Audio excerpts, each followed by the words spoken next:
Di man araw-araw nang nagkangiti,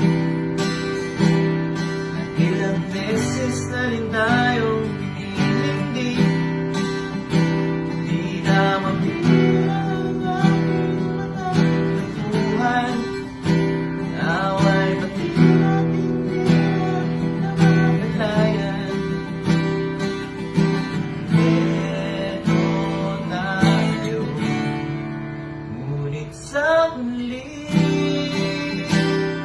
palagi babalik pa rin sa yakap mo.